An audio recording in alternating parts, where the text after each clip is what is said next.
Hello friends, मैं हूं मानसी और आपका एक बार फिर से स्वागत है मेरे यूट्यूब चैनल में जिसका नाम है हेयर मेकअप एंड ब्यूटी। आज मैं फिर से हाजिर हूं आप लोगों के सामने कुछ और नई और इंटरेस्टिंग चीज़ों के साथ। तो चलिए आइए जानते हैं क्या हैं वो इंटरेस्टिंग चीज़ें। अभी तक आप लोगों ने बहुत सारी मेरी वीडियोस देखी हैं, बहुत कुछ देखने को मिला है आपको और सीखने को भी। हमने मशीनरी नॉलेज ले ली, हमने इक्विपमेंट्स के बारे में देख लिया कि इक्विपमेंट्स को हमें कैसे यूज़ करना है, हमने प्रैक्टिकल देख लिए, इन शॉर्ट हमने फैक्ट्स जान लिए, हमने हेयर टिप्स देख ली, रेमेडीज़ भी देख ली स्किन की, हेयर की। लेकिन अब बात आती है एक छोटी सी बेसिक चीज़ की, और वो क्या है? वो है हमारी थ्योरी। जी हाँ, आज मैं आपको बताऊंगी इस वीडियो में थ्योरी के बारे में, एक बेसिक थ्योरी हमारे हेयर की। स्टार्टिंग से स्टेप बाय स्टेप मैं आपको हेयर की थोड़ी थोड़ी थ्योरी बताती रहूँगी अपनी वीडियोस के थ्रू। बेसिक स्टेप से मैं आपको स्टार्ट करूँगी, बेसिक टू एडवांस मैं आपको कंप्लीट बताऊँगी, थोड़ा थोड़ा उसको कट शॉर्ट करके, जिससे आपको जल्दी से और इजीली समझ में आ जाए, आप उसे इजीली समझ सके अपने घर पे बैठ के भी। आपको लॉकडाउन में या कोरोना वायरस जैसे चल रहा है तो आपको कहीं बाहर जाने की कोई ज़रूरत नहीं है। आप अपने घर पे बैठ के मेरे YouTube चैनल के थ्रू, मेरे वीडियोस के थ्रू उसको घर पे भी आप देख सकते हैं और इजीली पढ़ सकते हैं। तो चलिए आइए स्टार्ट करते हैं आज की ये वीडियो और समझते हैं आज की थ्योरी।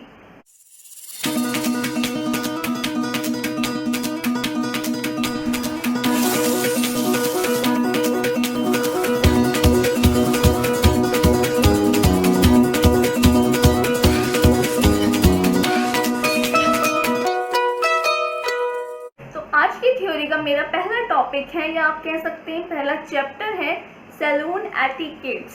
सैलून एटिकेट्स क्या होते हैं वो मैं आपको आज बताऊंगी स्टेप बाय स्टेप। पहले मैं थोड़ा सा आपको इसका इंट्रोडक्शन दे देती हूँ, थोड़ा सा इसका डिस्क्रिप्शन दे देती हूँ, इसके बारे में बता देती हूँ कि सैलून एटिकेट्स क्या होते हैं। सैलून एटिकेट्स में आता है आपका बेसिकली जो स्टाइलिस्ट होते हैं, जो मेकअप आर्टिस्ट होते हैं, या मैं इन शॉर्ट बोलूँ तो जो कॉस्मेटोलॉजिस्ट होते हैं, उनसे रिलेटेड होता है ये सैलून एटिकेट्स। कुछ रूल्स होते हैं सैलून के जो एक कॉस्मेटोलॉजिस्ट को, एक हेयर स्टाइलिस्ट या मेकअप आर्टिस्ट जो भी आप कह सकते हैं उसे, और साथ साथ में जो क्लाइंट होते हैं उन्हें भी फॉलो करने पड़ते हैं। तो अब हम बात करेंगे, आज मैं आपको बताऊंगी फर्स्ट ऑफ ऑल कि वो कौन से रूल्स हैं बेसिकली, और क्या स्टेप्स हैं जो एक हेयर स्टाइलिस्ट या एक कॉस्मेटोलॉजिस्ट को फॉलो करने होते हैं। आज हम उसके बारे में बात करेंगे। क्लाइंट्स के क्या रूल्स हैं, क्लाइंट्स को क्या स्टेप्स फॉलो करने हैं, वो मैं आपको बताऊंगी अपनी नेक्स्ट वीडियो में। तो चलिए आइए आज हम देखते हैं कि एक कॉस्मेटोलॉजिस्ट के या एक हेयर स्टाइलिस्ट के क्या एटिकेट्स होते हैं, क्या ड्यूटीज़ होती हैं और क्या स्टेप्स उन्हें फॉलो करने पड़ते हैं अगर वो फ्लोर पे होते हैं या सैलून में वर्क कर रहे होते हैं। तो चलिए आइए स्टार्ट करते हैं।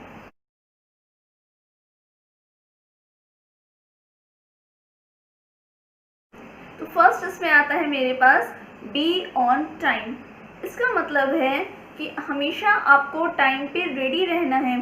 चाहे वो आपको सैलून में जाना हो तो वहाँ पे आपको टाइम पे जाना है, चाहे आपने अपनी क्लाइंट को टाइम दिया है तो उसकी सर्विस के लिए, अपनी क्लाइंट की सर्विस के लिए आपको टाइम पे रेडी रहना है। आपने अपनी सपोज करिए क्लाइंट को 4 बजे का टाइम दिया है तो आपको 3:50 से ही रेडी होना स्टार्ट कर देना है। 3:50 या 3:45, 10 से 15 मिनट पहले ही आपको रेडी होना स्टार्ट कर देना है। अपनी वर्क स्टेशन को आप प्रिपेयर करना स्टार्ट कर सकते हैं, जिससे जब आपकी क्लाइंट आए आपसे सर्विस लेने के लिए आपके पास, तो वो ज़्यादा उनको वेट ना करना पड़े। मेरा नेक्स्ट पॉइंट है keep your cell phone quiet. That means आपको अपने फ़ोन को या तो साइलेंट रखना है या फिर आपको अपने फ़ोन को स्विच ऑफ रखना है। मतलब जब आप फ्लोर पे हैं, फ्लोर हम उस जगह को कहते हैं जब आप वर्क स्टेशन पे हैं, जब आप काम कर रहे हैं, जब आप काम की जगह पे हैं, तो आपको अपने फ़ोन का यूज़, अपने फ़ोन का उपयोग नहीं करना है, उसको साइड में रखना है, या फिर आप उसे स्विच ऑफ करके रख सकते हैं, साइलेंट करके रख सकते हैं। मतलब आप क्लाइंट को सर्विस दे रहे हैं, क्लाइंट आपके पास है, आप उनसे बात कर रहे हैं, और अगर आप बीच बीच में आपका फ़ोन बजेगा या वाइब्रेट होगा, रिंग करेगा, और आप उसको देखेंगे तो आपका माइंड भी डिस्ट्रैक्ट होगा, और जो एक आप एक फ्रिक्वेंटली कन्वर्सेशन कर रहे हैं अपनी क्लाइंट के साथ, जो एक बात कर रहे हैं आप, उसमें भी बहुत ज़्यादा बीच में प्रॉब्लम आएगी और आपकी जो क्लाइंट है वो भी आपसे इरिटेट हो जाएगी, क्योंकि जब आपका उसकी बात पे ध्यान ही नहीं होगा, आप बार बार अपने फ़ोन को चेक करेंगे कि आपके फ़ोन में मैसेज आया या कॉल आया, आप बार बार उसको चेक करेंगे, आप अपनी क्लाइंट की बातों पे ध्यान नहीं देंगे, तो आपकी क्लाइंट फिर आपसे इरिटेट होके आपके या तो दूसरे क्लीग के पास चली जाएगी या फिर वो सैलून से ही चली जाएगी। तो ये चीज़ आपको बिल्कुल भी नहीं करनी है। मेरा थर्ड पॉइंट है बी प्रोफेशनल। जब भी आप अपनी क्लाइंट से बात कर रहे हैं या अपने क्लीग से, अपने फ्रेंड से भी बात कर रहे हैं, तो आपको एक प्रोफेशनल इंसान की तरह बात करनी है, क्योंकि आप एक प्रोफेशनल हैं, आप एक प्रोफेशनल फील्ड में हैं, तो आपको प्रोफेशनल की तरह बात करनी है, उनसे धीरे धीरे बात करनी है, प्यार से बात करनी है। कोई भी अब्यूजिव लैंग्वेज का आपको यूज़ नहीं करना है, कोई भी बदतमीज़ी वाली लैंग्वेज आपको यूज़ नहीं करनी, अच्छे से बात करना है, बहुत प्यार से बात करना है आपको, अपनी क्लीग से भी और अपनी क्लाइंट से भी, और बिल्कुल आपको ऐसा दिखाना है जैसे आप प्रोफेशनल हैं और प्रोफेशनली ही आपको उनसे बात करनी है। मेरा फोर्थ पॉइंट है what you wear and how you look. That means आपने क्या पहन रखा है, आप कैसे दिख रहे हैं, ये चीज़ भी बहुत ज़्यादा मैटर करती है। जब आप एक प्रोफेशनल फील्ड में हैं, एक प्रोफेशनली तरीके से आप काम कर रहे हैं, तो आपको प्रोफेशनली दिखना भी है। आपने मतलब बिल्कुल अच्छी तरीके से अपने आप को मेंटेन रखना है, अपने हेयर्स को प्रॉपर कट रखना है, अपनी यूनिफॉर्म, जो भी आपकी यूनिफॉर्म अगर है तो उसे अगर आपको बिल्कुल प्रेस करके अच्छे से पहनना है, अपने ट्राउज़र को, अपनी शर्ट को, अपने शूज़ को आपको पॉलिश रखना है, बिल्कुल वेल ड्रेस्ड रहना है आपको, क्योंकि इसी से ही आपका एक बहुत अच्छा इंप्रेशन पड़ेगा आपकी क्लाइंट पे। कहते हैं ना, first impression is the last impression. तो वही चीज़ है कि जैसे क्लाइंट आपको पहली बार फर्स्ट टाइम देखेगी, तो फिर वो आपके बारे में लास्ट तक वैसे ही सोचेगी, वैसे ही आपको देखेगी, चाहे फिर आप बाद में कितने भी अच्छे बन के क्यों ना आ जाए, कैसे भी आप क्यों ना आ जाए, लेकिन जो उसने आपको पहली बार देखा होगा वो वही सोचेगी हमेशा आपके बारे में। इसलिए आपको बिल्कुल वेल ड्रेस्ड रहना है और बिल्कुल अच्छे से रेडी होके अपनी फ्लोर पे जाना है, जिससे कोई भी आपको देख के, आपके कहते हैं ना लोग देख के जज करते हैं, तो वो चीज़ ज़्यादा होती है। तो इसलिए आपको मौका नहीं देना है बिल्कुल भी अपनी क्लाइंट को भी या किसी को भी, अपने बॉस को, अपने कलीग्स को, अपने फ्रेंड्स को, किसी को भी आपको हमेशा बिल्कुल प्रॉपर रहना है, अच्छी तरीके से अपने आप को मेंटेन रखना है। मेरा फिफ्थ पॉइंट है स्मेल गुड। आपको अपने बिल्कुल अच्छे से रेडी रहना है, जैसे कि मैंने आपको बताया अपने आप को मेंटेन रखना है, तो वो आपको केवल अपने कपड़ों में ही नहीं बल्कि हर तरह से अपने आप को मेंटेन रखना है। लाइक आप जैसे बहुत टाइम हम लोग काम करते हैं या जॉब पे रहते हैं, तो बहुत ज़्यादा गर्मी भी होती है, कभी कभी पसीना भी आता है, स्वेटिंग भी होती है, तो उस केस में आपको जो है अपने, या तो आप डिओड्रेंट यूज़ कर सकते हैं, ठीक है, लेकिन डिओड्रेंट का भी आपको ध्यान रखना है कि वो इतना ज़्यादा हार्ड नहीं हो, इतना ज़्यादा आपने डिओ का यूज़ ना किया हो जिससे आपकी क्लाइंट को प्रॉब्लम हो, क्योंकि अक्सर कुछ लोग ऐसे होते हैं जिन्हें डिओड्रेंट की स्मेल अच्छी नहीं लगती, या जिन्हें सॉफ्ट डिओज अच्छे लगते हैं, हार्ड डिओ से उनको सफोकेशन होने लगती है, अजीब सा होने लगता है।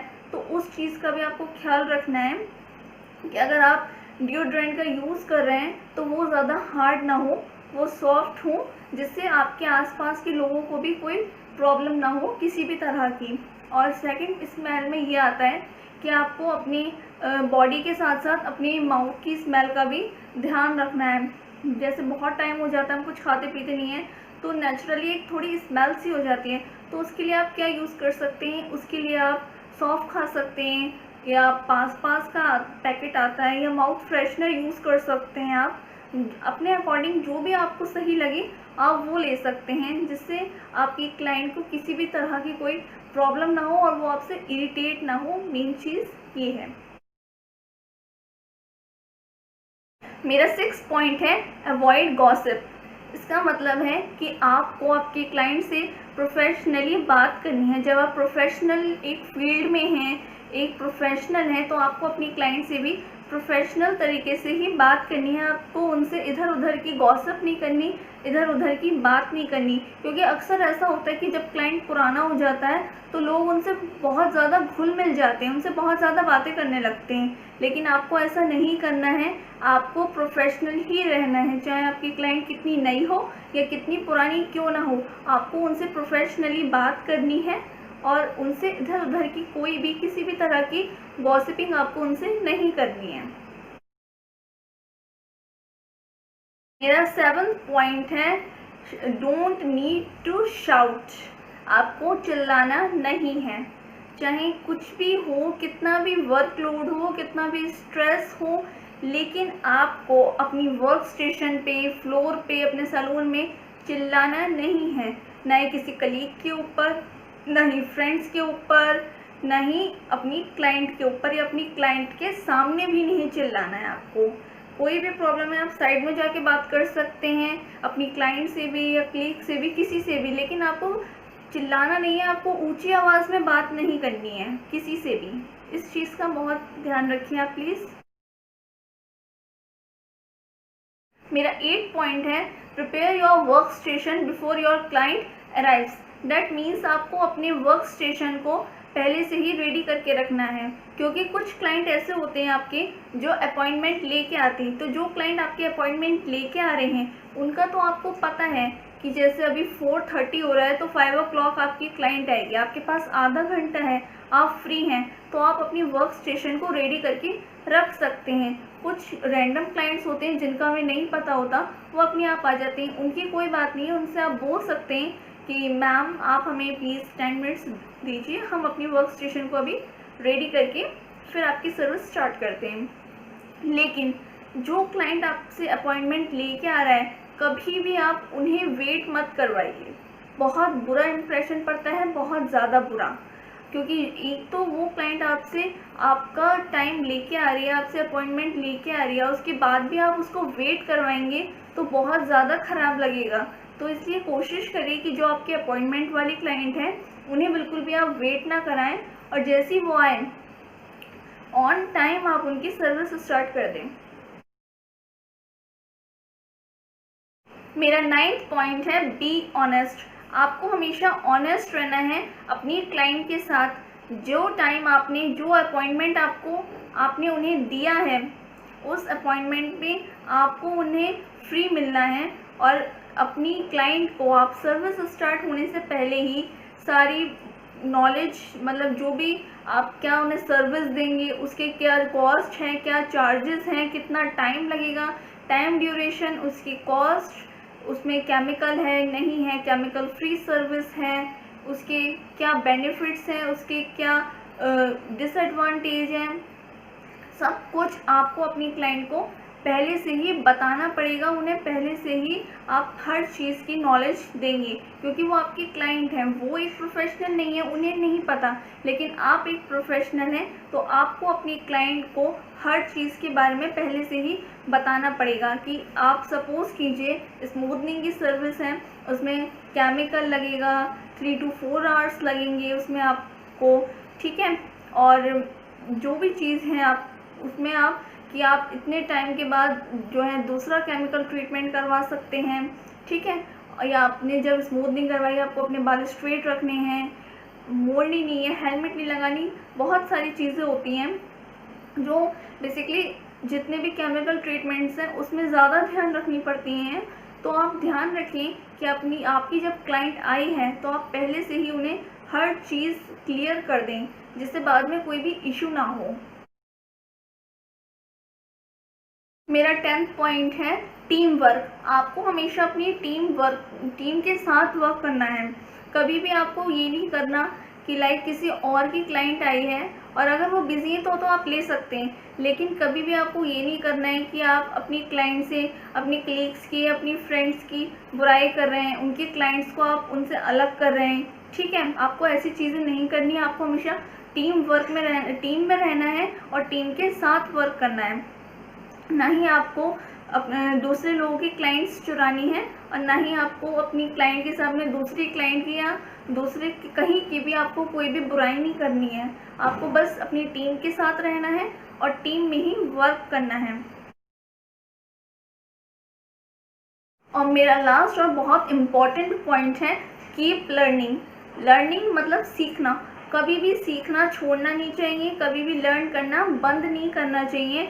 हमेशा कहीं ना कहीं से कुछ ना कुछ आपको सीखते रहना चाहिए, क्योंकि बहुत नए नए ट्रेंड्स चल रहे हैं, कुछ ना कुछ मार्केट में नया ट्रेंड आता ही रहता है, तो आपको उसे सीखना बंद नहीं करना चाहिए। और बहुत टाइप की वर्कशॉप्स होती हैं, सेमिनार्स होते हैं अलग अलग, तो वो भी आपको ज़रूर अटेंड करने चाहिए, जिससे आपको नए नए ट्रेंड की नॉलेज हो सके कि अब मार्केट में नया क्या चल रहा है और आप अपने वर्क को और ज़्यादा कैसे इम्प्रूव कर सकते हैं। तो मेरी आज की इस वीडियो में बस इतना ही। आज मैंने आपको ये सैलून एटिकेट्स के, एक कॉस्मेटोलॉजिस्ट के, आप कह सकते हैं हेयर स्टाइलिस्ट के 11 पॉइंट्स आपको बताए हैं। आई होप ये आपको बेसिक नॉलेज, बेसिक थ्योरी अच्छी लगी होगी और आप इससे ज़रूर फॉलो करेंगे, आप इसे सीखेंगे।